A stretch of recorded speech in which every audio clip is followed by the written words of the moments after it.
Donc, si ces sondages-là sont OK. fiables et les gens votent vraiment de cette façon-là, ça donnerait 287 grands électeurs pour Trump et 251 grands électeurs pour Harris.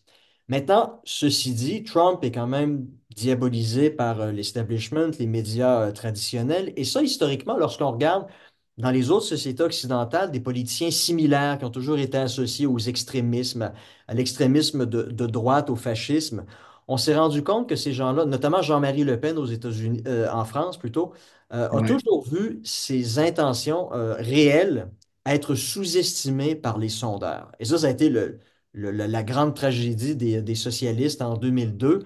Ils pensaient que Lionel Jospin allait se qualifier au deuxième tour contre Chirac à l'élection présidentielle sur la Mhm. base des sondages qu'ils avaient, qui plaçaient Jospin 3 ou 4 devant Le Pen. Or, les gens, lorsqu'ils se font téléphoner par un inconnu qui leur demande pour qui vous allez voter aux prochaines élections, évidemment, si vous allez voter pour un type comme Jean-Marie Le Pen, qui est décrié par l'establishment comme étant un fasciste, un nazi, ben, il y a peut-être des gens qui vont se sentir un peu gênés d'affirmer qu'ils ont une préférence politique de la sorte. Donc, ils vont dire, ben, je sais pas, je suis indécis. Ou ils vont dire, ah, je vais voter pour Chirac ou Jospin. Donc, ça vient fausser en quelque sorte Ouais. le résultat réel.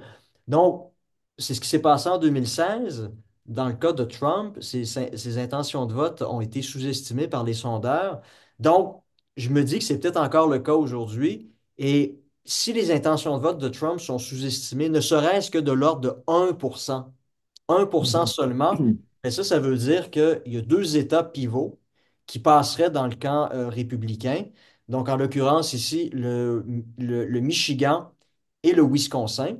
Ouais. Donc, sur la base de cette hypothèse-là, de la sous-estimation des intentions de vote de Trump, donc ça, c'est ma prédiction moins conservatrice, ça donnerait à Trump 312 grands électeurs contre 226 pour Harris. Mais bon, dans OK. les deux cas, encore une fois, sur la base des sondages actuels, ce serait une victoire de Trump.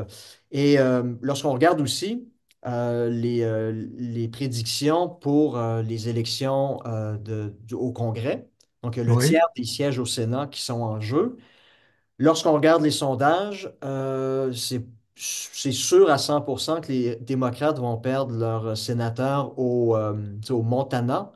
La Mhm. prédiction des sondages en ce moment, leur candidat est à plus de 10% derrière le candidat républicain. Et en Ohio, le résultat semble être très serré aussi. En ce moment, c'est le candidat démocrate qui est très, très, très légèrement en avance. Mais ça veut dire qu'il y a deux sièges au Sénat qui pourraient tomber dans le camp républicain, ce Mhm. qui viendra de nos républicains 51 des 100 sièges Ah au oui. Sénat.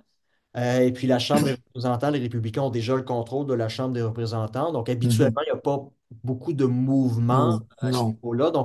Et ça, c'est ce qu'on pourrait réaliser la semaine prochaine, c'est que les républicains pourraient essentiellement prendre le contrôle des trois grands pouvoirs. Donc, Ouais. les juges de la Cour suprême américaine sont davantage républicains. Donc, d'une certaine façon, ils ont le contrôle du pouvoir judiciaire, entre guillemets, mais ils pourraient aussi prendre le contrôle du système législatif.